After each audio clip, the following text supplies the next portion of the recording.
You're watching Euronews Tonight. I'm Misleading. These are the headlines this hour.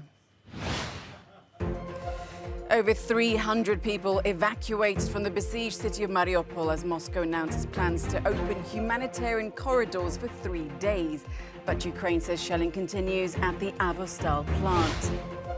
6 billion euros in aid is pledged to war-ravaged Ukraine to support its humanitarian and military efforts as part of a conference hosted by Poland and Sweden. Here in theCUBE, we look at a fake viral video that falsely claims Poland will send troops into Ukraine. And following E. coli and salmonella outbreaks at Nestlé's Buitoni and Ferrero, we put European food safety in the spotlight. Good evening. President Volodymyr Zelensky confirmed that over 300 people had been evacuated from Ukraine's besieged port city of Mariupol. In a video address, Zelensky praised the successful rescue operation which transported civilians from the front line to the Ukrainian-controlled city of Zaporizhia. Efforts are ongoing in the Azov steel plant, the last Ukrainian stronghold in Mariupol. Moscow had announced plans for a 3-day ceasefire in the plant to allow trapped civilians to flee.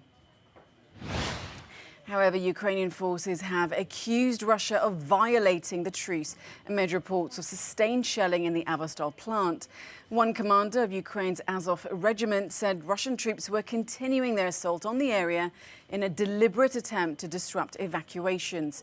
President Zelensky said that children and wounded soldiers are stuck in the steelworks and in need of treatment before calling on the world community to offer help.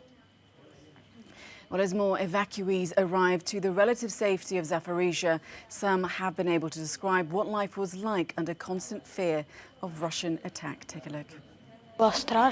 It was scary because the warplanes were always firing. There were bombs falling and exploding. It was scary to hear all that. The whole bunker shook. We could never go out. We didn't see the light of day or breathe fresh air. The men who were with us, who were hiding in the shelters and who cooked over the fire, brought water so we could wash ourselves.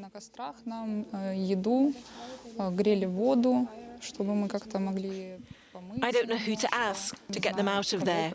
If they don't, they will all be killed.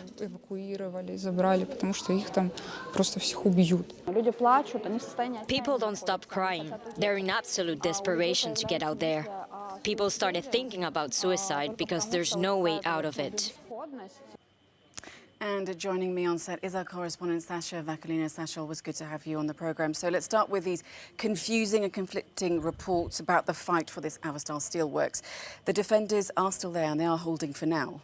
They are indeed, and now there are some conflicting reports, as you rightly said. So according to the Ukrainian officials, particularly David Arahamia, who is the head of Ukraine's ruling party in the parliament, Russian forces entered the steelworks and there's fighting happening since last night. According to the Institute for the Study of War, they do confirm this information, saying yes, indeed, the Russian troops managed to get in. And according to Moscow, the Kremlin denied that Russian troops were storming the Azov steel plant and said that, in fact, they're opening the humanitarian corridor. According to Azov regiment, the fighting continues at Azov. So these are these reports. But what we can say that when the Kremlin says that they're not storming the Azov, that does not mean that there is no bombardment. Azov, the steelworks, have been really shelled so heavily for weeks now. And this situation continues with, indeed, the fighting inside the Azov on. Yeah, it's definitely a dangerous situation. So let's come to the evacuations then. Early this week, we, of course, saw the first people leaving the plant and Mariupol. We've heard that a 3-day corridor has been agreed, but is that likely to last?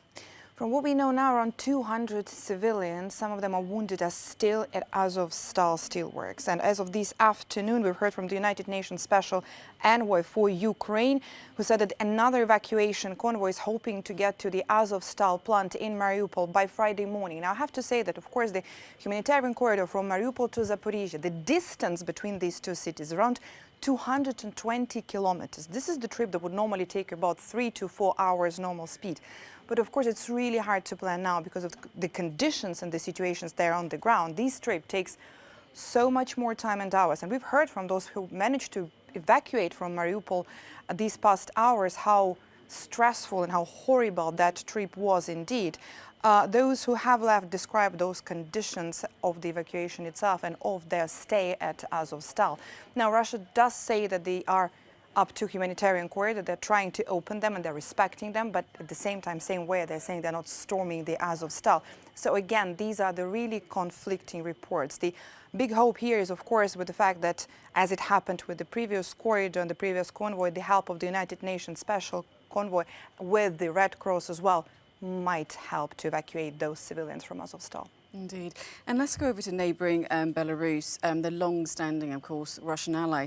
They've been holding military drills for what they say to access readiness and capabilities. What more do we know about those? Well, those drills are planned, but when it comes to Belarus never said that they participated directly in the war and the invasion of Russia into Ukraine. But we have heard as well from Alexander Lukashenko today, who gave an interview and said that he did not expect Russia's war in Ukraine to drag on for so long, and he claimed that he himself is doing everything to stop it. This is from the interview that he gave today. I'm going to quote him here, who said that he's not immersed in this problem enough to say whether it goes according to the plan. I want to stress one more time, I feel like this operation has dragged on. Lukashenko also went on to say that we categorically do not accept any war. We have done and are doing everything now that there isn't a war. Thanks to yours truly, that is Lukashenko, negotiations between Ukraine and Russia have begun. This is the latest interview by Lukashenko that he gave today. And again, Belarus never officially confirmed that they participated in the invasion, but we do know that Russian troops from the very beginning, from the very early days, those that moved north towards Kyiv and Chernihiv, they did move from Belarus. Yeah, that's quite the interview then, isn't it? Sasha Vaklina, thank you as always. Thank you so much. OK, well, over €6 billion in aid has been pledged to war-torn Ukraine following an international donors conference in Warsaw. Co-hosted by Poland and Sweden, the event brought together European dignitaries, international organisations and business leaders. Polish Prime Minister Mateusz Morawiecki said it was imperative for the free world to unite when Russia brings death. Ukraine's President Zelensky addressed those in attendance, saying the funds were vital for his country's economy.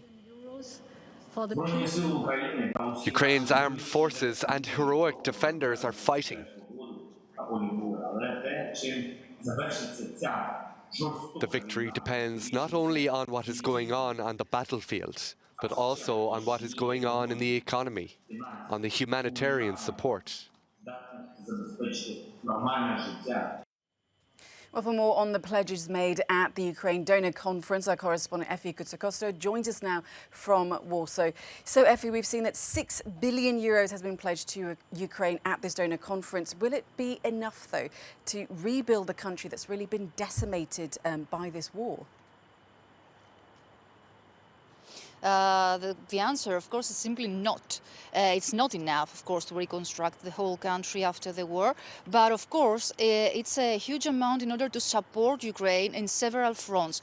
As the president of the EU Council, Charles Michel, said and described the three pillars of support that the EU is giving to Ukraine. We should also remind that this is not the first event to raise money for Ukraine. Last month, the EU Commission, together with Canada, have managed to raise around €10 billion for Ukraine. So now coming back to the three pillars, one is, of course, humanitarian aid. The second one, which is very important, is the liquidity, because Ukraine needs this money in order to keep the state running even now during the war. And, of course, the third one is to reconstruct the whole country. And there, the president of the EU Council also, he was clear that this won't wait to start after the end of the war. It will have to start now. And this conference is and should be the first step for a huge Marshall Plan for Ukraine, the Marshall Plan of the 21st century. So we would say that this was a very important event, which is very close to the 9th of May, Europe's Day. And of course, it's everything connected, because this war, according to the EU, and we heard many messages here, and the fight that the Ukrainians give every day in the battlefields is a fight also for Europe. So that's why this support and this kind of events are going to continue in order to help and support Ukraine in all these fronts. And Effie, you've also been speaking to the Polish Prime Minister, who was obviously co-host of this event, this conference. Poland, though, of course, is heavily reliant on Russian oil and gas. Something you spoke to him about? Yeah, sure. We sat down with the Prime Minister of Poland. We spoke about a lot of issues related to the Russian war in Ukraine, but of course the question of sanctions, the sixth package of sanctions, which is still on the table and negotiated among member states. The proposal of the EU Commission is there on the table, but not all member states are ready to move on with this. Of course, Poland is among the hardliners that is advocating in favor of a total energy ban. But of course, there are countries such as Hungary, Slovakia, and now Czech Republic, and also Bulgaria that need more time and are asking for more time in order to be prepared. But of course, Mateusz Morawiecki, the Polish Prime Minister, showed and said that he understands these countries as they are not all of them ready to move on, but not a member state is expected to block these sanctions, as he said, and as he spoke, and as the EU Commission President Ursula von der Leyen told him. But let's see what he had to say. I spoke to the President of the European Commission and I asked her about the stance of those very countries which you just mentioned, and it is not so. Frankly speaking, there are different countries in different positions in terms of dependency on oil and gas, and we understand this, even if we were cut off the Russian gas by the Russians, because we didn't want to pay in rubles. But we were, thinking about this over the past couple of years, and we were able to build gas pipeline to Norway and to expand our LNG terminal, and we can manage without Russian gas. For the other countries, Germany included, which is mostly dependent on Russian gas, and dependency of our southern neighbors on Russian oil, there are discussions with the European Commission what the interim periods could be. However, they are not going to block those sanctions as far as I know. So, what Mateusz Morawiecki, the Prime Minister, said is that the sixth package, of course, is negotiated. They will give something to these member states that are a bit reluctant to go on, to move on now with a total embargo on oil. But what he said is that everybody is, that the EU is still united on this, on the sixth package of sanctions, on this oil embargo. And he even said that he's optimistic that in the future they will be even more prepared in order to move on also for an embargo on gas. And also he said that, of course, he hopes that this war is going to end the sooner rather than later. And this is up to the courage of the Ukrainian people who are now fighting in the country next to Poland. Back to you. Okay, Effie, thank you for updating us there on the donor conference and, of course, the latest EU steps in the sanctions package. Thanks so much. Welcome back to the programme. Now, a misleading video has falsely claimed that Poland is preparing to send soldiers into Ukraine to confront Russian troops. Matthew in the Cube has been taking a look at this latest example of online misinformation. Matthew? Ever since Russia invaded Ukraine on February the 24th, both sides have, on social media, spread propaganda and false claims. Now, this is a video that has gone viral in recent days, predominantly shared by pro-Russian accounts. It claims falsely that Poland is preparing to send troops across the border into Ukraine to confront Russia after a military general allegedly put the army on high alert. You can see that the logo of BBC News has been included in this video. But the footage is fake. There is no online record of the BBC producing any kind of publication. And senior disinformation journalists at the company have stated online that the video is fake. The logo of BBC News therefore appears to have been artificially added in production. But what's more, there is no evidence that Poland is preparing to send troops into Ukrainian territory. We know that the country has approved military aid to its neighbour, but there is no evidence that it is planning to involve ground forces. On Twitter, the General Command of the Armed Forces dismissed a document that appeared in that fake video. They said that any such letter authorising the movement of troops into Ukraine is counterfeit and fake. It's not the first time we've seen the logo of a Western news organisation being used to spread false information about the war in Ukraine. But Mariam, government officials in Warsaw say that this is an example that Russia, or even pro-Russian accounts, are also carrying out a coordinated information operation against Poland as well. OK, Matthew, thank you for unbunking the latest misinformation. Thank you so much. Now, the World Health Organization has estimated that as many as 15 million people were killed by coronavirus or as a result of overwhelmed health systems during the COVID-19 pandemic. The figure is more than double the official death toll of 6 million, with fatalities mainly coming from Europe, the Americas and Southeast Asia. The head of the UN agency has described the figure as sobering and believes it should persuade countries to invest in their health systems to combat future outbreaks. Voters across the UK are going to the polls on Thursday in local elections, which could prove significant in Northern Ireland and England. The results could have major implications for Prime Minister Boris Johnson, as his Conservative Party is still reeling over the Partygate scandal. Meanwhile, in Belfast, polls suggest that Irish Nationalist Party Sinn Féin could claim a historic win, as tensions over the Brexit protocol appear to have divided the Unionist vote. European food safety standards have come under the spotlight in recent weeks following a number of member states recalling food products over fears of contamination. The latest complaint has been filed here in France against the Nestlé-owned Italian food giant Buitoni, as Christopher Pitchers reports. For the second time in a matter of weeks, food company Buitoni is once again in the grip of a food scandal.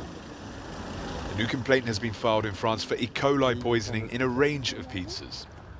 The two cases are in addition to the 150 reports of salmonella contamination recently revealed in 9 member states, this time involving Kinder chocolate.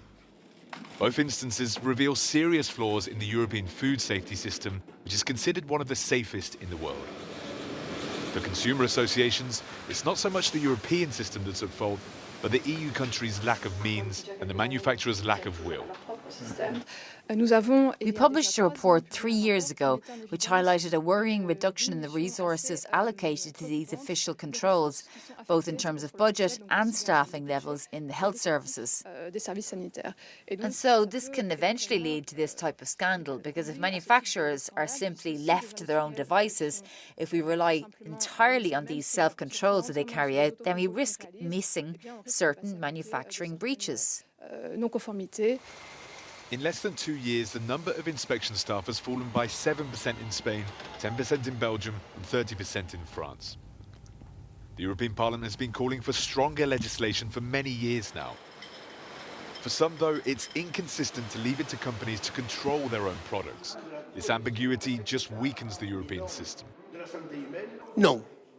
No, today it's fine to say that we produce the best food in the world, which is true, but when I say no, I'm perhaps being a little harsh in saying that, but I think that it's also deliberate, because I think that we need to make progress in this area.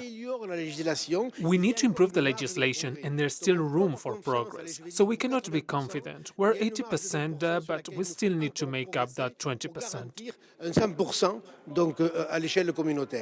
When contacted by Euronews, the European food industry lobby Food Drink Europe said it did not wish to comment specifically on the two cases. It says they are a matter for the businesses concerned. It adds, however, that food safety is a priority for the organisation's members and that it will continue to work with the European Commission, food chain partners and other stakeholders to ensure the highest standards of safety. Christopher Pitchers, Euronews, Brussels.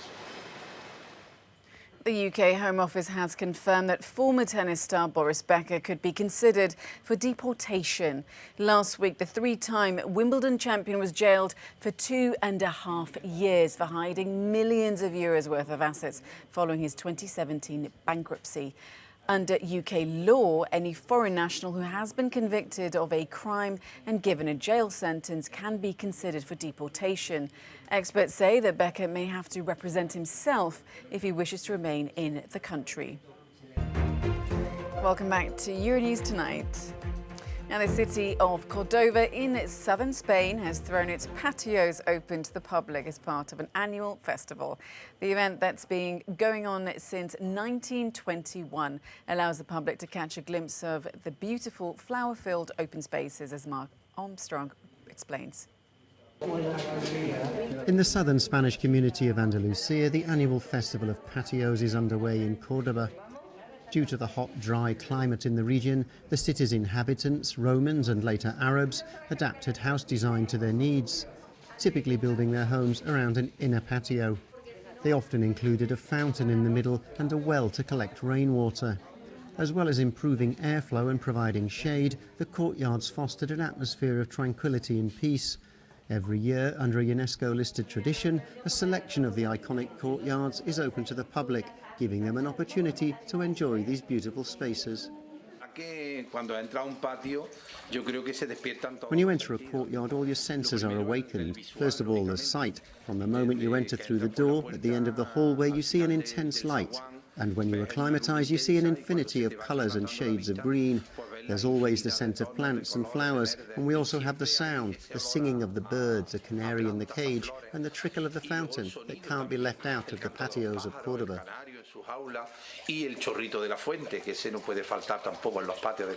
Since 1921, the town hall in Córdoba has organised an annual competition of courtyards and crosses in the first week of May. Owners decorate their houses with many flowers planted in beds and pots, which either hang from walls or are placed on paving specific to Córdoba. For the residents of this historic city, to win the award is regarded as a great honour.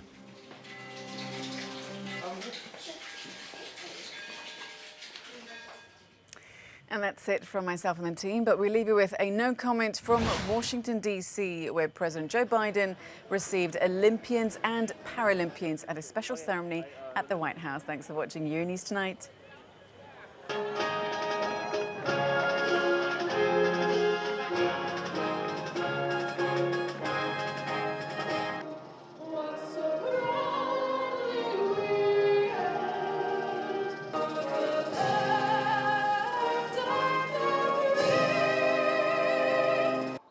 First black athlete to win a gold medal at the Winter Games. Okay. Alpine skier Tyler Gardner. Here we go. Jump, jump. Don't jump.